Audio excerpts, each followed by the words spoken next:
Madam ఏదైతే జనాభా లెక్కల ప్రకారం మనం చూస్తే కనుక 2011 జనాభా లెక్కల ప్రకారం చూస్తే కేంద్రంలో 1,21,00,000 మొత్తం మీద 121 కోట్ల మంది భారతీయులు ఉండగా దాంట్లో మాత్రం ఏదైతే జనాభా లెక్కల ప్రకారం చూస్తే 62.3 కోట్ల మంది పురుషులు ఉండగా అంటే 51.54%. అదే ఆడవాళ్ళు కూడా చూస్తే ఏదైతే 58 కోట్ల సుమారుగా చూస్తే 6 కోట్లు అంటే మొత్తం మీద 48% 46% మహిళలు ఉన్నారు. అంటే ఈ మహిళలు ఇప్పుడు ఆల్రెడీ పెరిగారు. సుమారుగా మనం చూస్తే మొత్తం మీద 143 కోట్లకు పైగా కూడా ఇద్దరు సమతత్వంగా వస్తున్నారు. అంటే ఇదంతా కూడా ఇప్పుడు కాంగ్రెస్ పార్టీ కులగణనకు సంబంధించి కూడా చేయాలి అనుకున్న నేపథ్యంలో ఇటు తెలంగాణలో కావచ్చు అటు బీహార్లో కావచ్చు ఈ రెండు రాష్ట్రాలు చేశాయి. ఇంకా మిగతా రాష్ట్రాలు కూడా చేస్తామనే ప్రక్రియ లోపలే ఇప్పుడు కేంద్ర ప్రభుత్వం దీన్ని తీసుకున్నది. ఈ నేపథ్యంలో కాంగ్రెస్ పార్టీ వైఖరి ఎలా ఉండబోతుంది? డెఫినెట్గా మేము ఏది వాళ్ళలాగా అట్లాంటి మేము మాట్లాడలేమండి. Be practical. మేము చెప్పింది మంచిదే జరిగింది. లాభం మాకే జరుగుతుందా వాళ్ళకి జరుగుతుంది కానీ ప్రజలకు లాభం జరుగుతుంది నా పాయింట్ ఆఫ్ వ్యూలో. ఇప్పటి వరకు నేను ఇంతకుముందు ఫస్ట్ చెప్పినట్టుగా ఏవైతే పేదవాళ్ళు ఉన్నారో వాళ్ళ కష్టాలకు బట్టి ఈ రోజు అసెంబ్లీలో స్థానాలు కానివ్వండి, పార్లమెంట్ స్థానాలు పెరిగినప్పుడు సౌత్లో దానివల్ల మంచి మంచి బీసీలు ఎస్సీలే మరి అధికారంలో రావాలి. అందులో మహిళలు 50% పోటీ ప్రపంచంలో ఉన్నారు కూడా మహిళలకు కూడా ప్రాముఖ్యత ఇవ్వాల్సిన దుస్థితి ప్రతి పార్టీకి ఉంది. మహిళల ఓట్లు పడకపోతే పురుషులతో ఏం కాదనేది ఇప్పుడు ఇన్న లెక్కలు మీరు చెప్పిన జనాభా లెక్కలతోటే అయిపోయింది, తేలిపోయింది. సో వీళ్ళకి ఇప్పుడు అంతకుముందు మహిళలు లెక్కలు పెట్టిన వాళ్ళంతా ఇప్పుడు మహిళల మీద కాన్సన్ట్రేట్ చేస్తున్నారు. మా పార్టీ ఏంది వాళ్ళ పార్టీ ఏంది ఎవరైనా సరే. అందులో మళ్ళీ మహిళలు కూడా ఎస్సీలు బీసీలు మైనార్టీలు రిజర్వేషన్ పార్టీ ఇచ్చాల్సింది. అది రేపు రాబోయే రోజుల్లో అందరూ కూడా ఇది మంచిది, అందరికి మంచిది. ఇప్పుడు ఇంకోటి ఏంటంటే ఆడవాళ్ళ సంఖ్య పాపులేషన్ పరంగా తీసుకున్నప్పటికీ బడ్జెట్ లో కూడా నేను ఈక్వల్ గా బడ్జెట్ కావాలంటున్నాను. నా డిమాండ్ అయితే బడ్జెట్ మగవాళ్ళు ఎంత ఉన్నారు, ఆడవాళ్ళం ఎంత ఉన్నారు. కాబట్టి రేపు పొద్దున మంత్రులు చేసిన రాష్ట్ర ప్రభుత్వం చేసే ప్రతి ఖర్చులో కూడా 50% మహిళలకు డెవలప్మెంట్ లెవెల్లో కూడా ఫండింగ్ ఉండాల్సింది. అలాంటి డిమాండ్స్ తో కూడినది రావాలనేది నా కోరిక. అప్పుడు ప్రభుత్వాలు పేదవాళ్ళు బడుగు బలిగిన వర్గాలు ఉంటేనే ఈ డిమాండ్స్ చేసుకోవడానికి ఈజీగా ఉంటుంది. అట్లా కాకుండా ఇప్పటిదాకా జరిగినదే మళ్ళీ ఫ్యూచర్ కూడా జరుగుతుంది. అందుకనే అట్లా జరగొద్దని నేను కోరుకుంటున్నా. ఇందులో రాజకీయాలు పక్కన పెడితే ఇది నిజంగా కూడా రాబోయే తరాలకు కనీసం మనమంతా చెత్త చేసి పెట్టిన రాజకీయ నాయకుల పార్టీలన్నీ కూడా ముందు తరాల కన్నా కనీసం దాన్ని క్లీన్ గా చేసి పెట్టిన వాళ్ళం అవుతాం.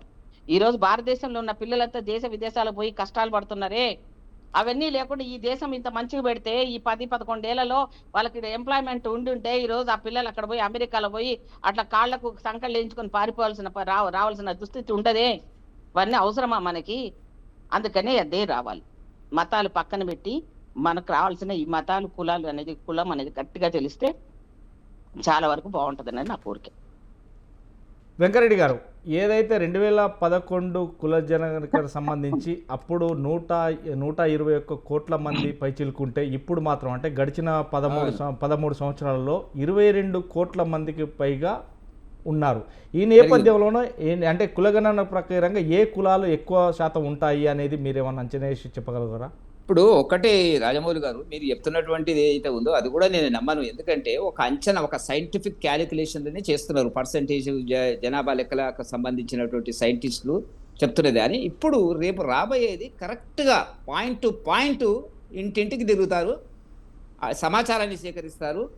100% కరెక్ట్గా ఇన్ఫర్మేషన్ మనకు వస్తుంది అనేటువంటిది. అది మిగతాదంతా ఊగే లెక్కలు చెప్తున్నాం మనం. ఏదో పర్సంటేజ్ ఒక గ్రోత్ రేటు తీసుకొని గత 10 ఏళ్ళ లోపల తెలంగాణలో ఏ పర్సంటేజ్ పెరిగింది, అంతకుముందు ఏం పెరిగింది, వాళ్ళు సైంటిస్టులు ఎవరైతే ఉన్నారో వాళ్ళు మామూలుగా జనాలు లెక్కలు చేసినట్టు వాళ్ళు చేసినటువంటిది కానీ అది కరెక్ట్ అని అనుకోవడం లేదు. కాదు కూడా ఇప్పుడు జరగబోయేది కరెక్ట్గా వస్తుంది.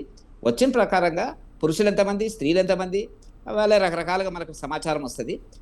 పురుషులైనా స్త్రీలైనా దాని గురించి ఎవ్వరు వ్యతిరేకించలేదు. పురుషులు స్త్రీలు అందరూ అభివృద్ధి కావాలని మనం కోరుకుంటున్నటువంటి సహజీవనంలో మనకు కోరుకుంటున్నటువంటిది ఏ పార్టీ అయినా కూడా దానిలో వ్యతిరేకించేది ఏం లేదు. స్త్రీలకు ఎక్కువ ఖర్చు పెడితే, పిల్లలకు ఎక్కువ ఖర్చు పెడితే వద్దనే వాళ్ళు ఎవరు ఉంటారంటే ఏ పార్టీ ఉంటుందండి? పురుషుల పార్టీ, పురుషాధిక్య సమాజమా? అట్లా కాదు కదా. అందరం కూడా ఇలా అందరినీ గౌరవిస్తున్నటువంటి సందర్భం లోపల ఆడపిల్లలు కూడా అనేక రకాలుగా విదేశాలకు వెళ్ళినటువంటి పరిస్థితి. ఇవాళ ఆ పరిస్థితులు ఏ కుటుంబం ఉంటుందని చెప్పి నేను అనుకోవడం లేదు. ఇంకా ఆ మాటకు వస్తే ఆడపిల్లలకే అధిక ప్రాధాన్యత ఇవ్వడం జరిగింది నా కుటుంబంలో. నేను ఎందుకంటే మా కుటుంబంలో నేను ఒక్కడనే పురుషుడిని, మిగతా వాళ్ళంతా అమ్మాయిలు కాబట్టి ఆ కోణంలో ఆలోచించినా కూడా జరగాలని మనం కోరుకుంటాం. దాన్ని వెనక్కి పోలేదు. మహిళ అనే దాని కింద ఎక్కడ కూడా నేను కూడా వెనక్కి పోలేదు. అట్లా పోకూడదు, అన్ని కుటుంబాలు ముందుకు రావాలి మహిళల కేంద్రంగా అని చెప్పి భావిస్తున్నాం. కాబట్టి గత అనేక సంవత్సరాల నుంచి అంటే మన్మోహన్ సింగ్ గారు 10 సంవత్సరాల్లో చేయలేనటువంటి మహిళా రిజర్వేషన్ బిల్లును మోదీ గారు చాలా చాకచక్యంగా దాన్ని పాస్ చేయించినటువంటి దాని గురించి ఎందుకు చెప్పుకోకూడదండి? మనం ఇది చేయలేదు కదా 55 సంవత్సరాలుగా. వ్యవస్థ నుంచి రాజీవ్ గాంధీ పెట్టింది పోయిందా? నేను దాని గురించి అంటలేదు మేడం. నేను ఇప్పుడు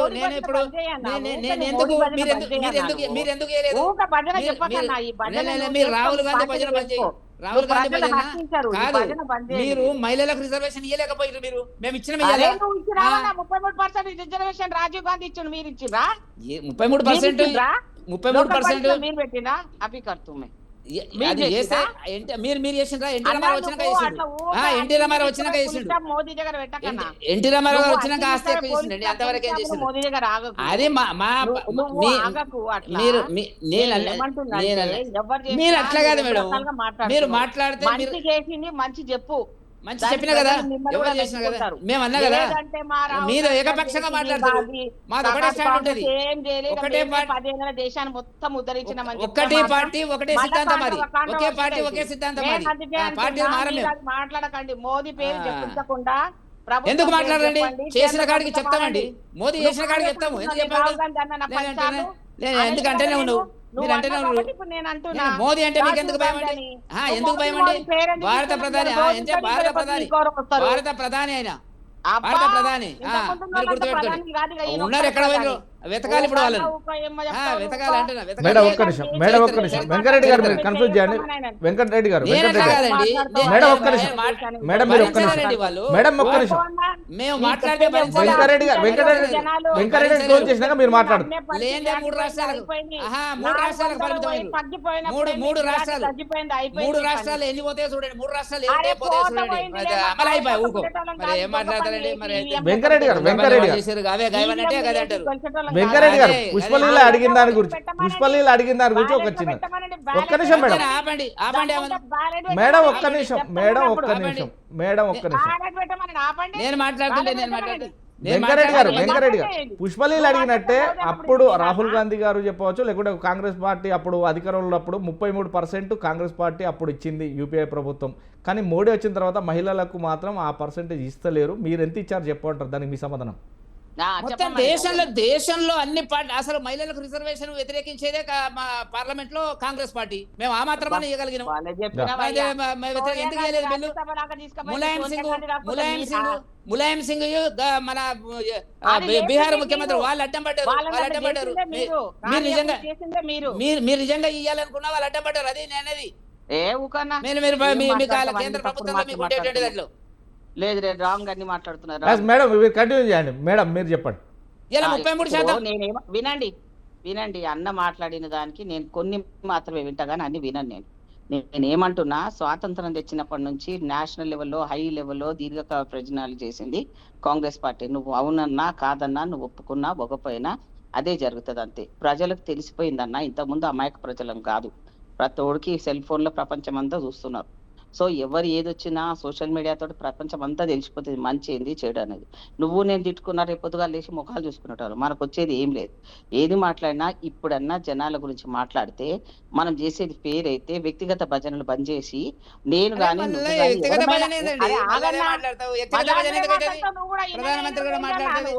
అరే నీకు ఎందుకు కోపం వస్తుందండి? మీకు ఎందుకు కోపం వస్తుంది? వెంకరెడ్డి గారు ఒక్క నిమిషం కంప్లీట్. వెంకరెడ్డి గారు ఒక్క నిమిషం ఆగండి. ఏమన్నా మీరు చెప్పండి మేడం కంటిన్యూ చేయండి. తెలంగాణలో ఎందుకు రాలేదన్నా? ఇప్పటి వరకు ముఖ్యమంత్రి రాలేకపోయింది ఎందుకో? గవర్నమెంట్ రాలేదు 10 సంవత్సరాలు అయినాక. వచ్చినాడు వస్తుంది ఉన్నదా తెలంగాణలో? చెప్తున్నా ఏం చెప్తావన్నా నువ్వు? ప్రజలు తీర్పిచ్చేవారు. వెంకరెడ్డి గారు ఒక్క నిమిషం అండి. మేడం మీరు కంటిన్యూ కండి. నేను చెప్పింది విను. మధ్యలో ఇంటర్ఫియర్ కానియద్దు. నువ్వు యాంకర్ కంట్రోల్ లేకపోతే ఇదంతా గొంతుని వస్తుంది మాకు. కంటిన్యూ చేయండి మేడం, మీరు కంటిన్యూ చేయండి. సౌండ్ ఒక్కొక్కరు మాట్లాడిన క్వశ్చన్ టు ఆన్సర్ మధ్యలో కట్ చేయగల తమ్మి. నువ్వు చేయకపోతే కష్టమవుతుంది మాకు. అర్థమవుతుందా?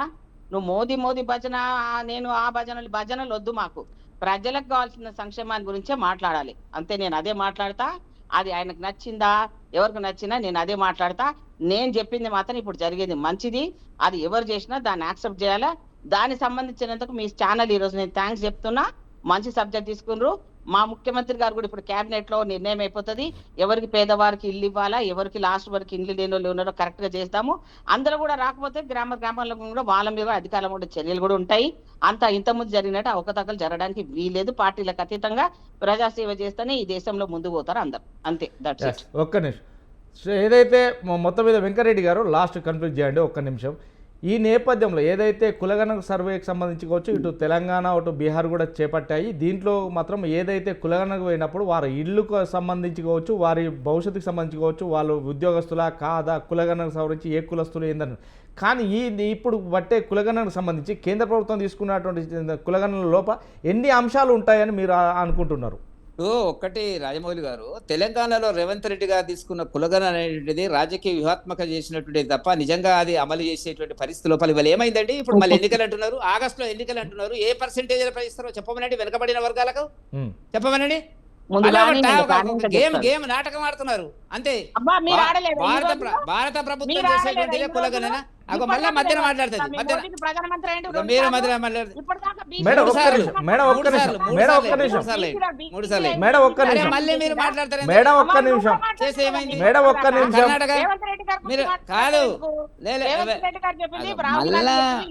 మళ్ళా అదే మాట్లాడతారు. పార్లమెంట్ పెట్టమని అడుగుతున్నాం. రాజమౌళి గారు మేడం ఒక్క నిమిషం. ఆ చర్చ వేరు. పార్లమెంట్ ఏం చేయకుండా కంటిన్యూ వెంకరెడ్డి గారు మీరు కంటిన్యూ చేయండి. వెంకరెడ్డి గారు మీరు కంటిన్యూ చేయండి. ప్రజాస్వామ్య వ్యవస్థను వెక్కిరిస్తున్నావు నువ్వు. వెంకరెడ్డి గారు మీరు కంటిన్యూ చేయండి. మేడం మధ్యన ఇంటర్ఫియర్ అయితే మీరు కంటిన్యూ చేయండి. మీరు కంటిన్యూ చేయండి. ఇప్పుడు నేనేమంటున్నా అంటే కర్ణాటకలో మీరు ఎందుకు బీహారు వెంకరెడ్డి గారు మీకు అడిగిన క్వశ్చన్ ఆన్సర్ మాత్రం పక్కదారి పడుతుంది. పక్కదారి పడుతుంది. మీరు క్వశ్చన్ ఏంటి, ఆన్సర్ ఏంటి? వెంకరెడ్డి గారు నేను అడిగిన దానికి ఆన్సర్ చెప్పండి. కులగణన సర్వే అంటే కులానికి సంబంధించి కావచ్చు, ఎంతమంది పురుషులు ఎంతమంది స్త్రీలు ఉన్నారు, ఇది మాత్రమే. పర్సనల్ డేటా ఏమైనా తీసుకుంటున్నారా కేంద్ర ప్రభుత్వం? ఇది చెప్పండి. తీసుకోబోతుంది కదా, నిర్ణయాలన్నీ కూడా ఏం జరగబోతాయి అనేది వెయిట్ అండ్ సీ చూడాలి మనము ఆ కోణంలో. రెండవది మేడం ఒక్క నిమిషం.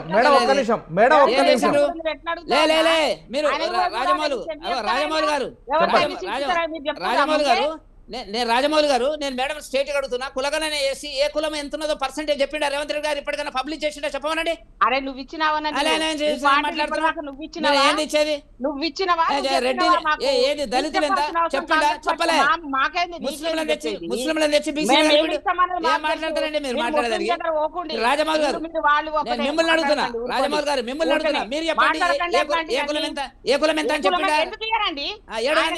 చెప్పిండు అఫీషియల్ లేదు చెప్పలే. 62% లెక్కలేసి పంపించారు. ఎందుకు వచ్చిందని చెప్పి మా మహిళలు సమర్థించిన అది వేరే సంగతి. వ్యతిరేకించి సమర్థించుకుంటూ కూర్చోవాలి మేడం.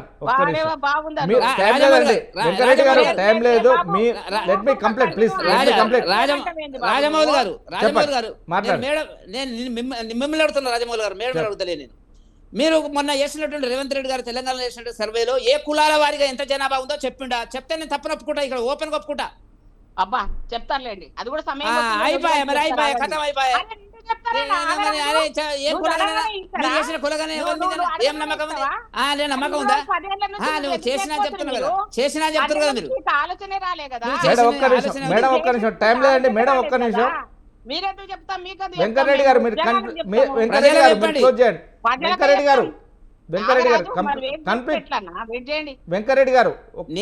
క్లోజ్ చేయండి. నేనేమంటున్నా అంటే భారత ప్రభుత్వం మోదీ గారి ఆధ్వర్యం లోపల అన్ని కులాలను సమన్వయం చేసుకుని భవిష్యత్తు భారత ప్రణాళిక వికసిత భారత్ 2047 వరకు చేసేటువంటి ప్రయాణం లోపల ఇవన్నీ చర్యలు ఒకటొకటి మీరు భవిష్యత్తులో చూడబోతారు అనేటువంటిది చాలా స్పష్టంగా మేము ఇస్తున్నటువంటి మాట. సరేలే చూడబోదాం. మేడం మొత్తం మీద ఏదైతే ప్రతిపాదకంగా బాబు ఇంకెంతసేపు ఉంది నువ్వు చెప్పు నీ చర్చ. జస్ట్ ఒక్క నిమిషం లాస్ట్ ఫైనల్ క్వశ్చన్ మీకు close నాదేనా చేయండి. ఇప్పుడు మళ్ళీ ఆయనకు మళ్ళీ అడుగుతావా నువ్వు కన్క్లూజన్ కి? లేదు లేదు లేదు ఒక్క నిమిషం ఆ, మొత్తం దాన్ని మీద అడుగు చెప్తా. ఏదైతే ఫస్ట్ ఆయనకే కులగణన ఇచ్చింది. సర్వే సంబంధించి కాదు, తెలంగాణ అడగాల్సింది తెలంగాణ మన లోపల రాష్ట్రానికి ఏదైతే సంబంధించి కులగణన అడగకుండా సర్వే నుంచి ఇప్పటి వరకు చేసినటువంటి తెలంగాణ ప్రభుత్వం ఏదైతే పర్సనల్ గా కూడా అడగలేదు, కానీ ఇప్పుడు కేంద్ర ప్రభుత్వం పర్సనల్ గా అడుగుతుందా అనే దానికి లెట్స్ మీ కంప్లీట్ చేయండి ఒక్క నిమిషం. ఇప్పుడు కేంద్ర ప్రభుత్వము ఆయన రాష్ట్రాల అన్ని రాష్ట్రాలకు వచ్చినప్పుడు అందరు అడిగినప్పుడు ఆయనది కూడా ముఖ్యమంత్రి గారు చెప్తారు. దానికి వీళ్ళకి పర్సనల్ గా చెప్పాల్సిన అవసరం మాకు లేదు. రైట్, ప్రజలకు చెప్పమన్నా మేడం, మాకెందుకు పర్సనల్ గా? ప్రజలకు రైట్ చెప్పే రైట్ టైం రైట్ వెంకరెడ్డి గారు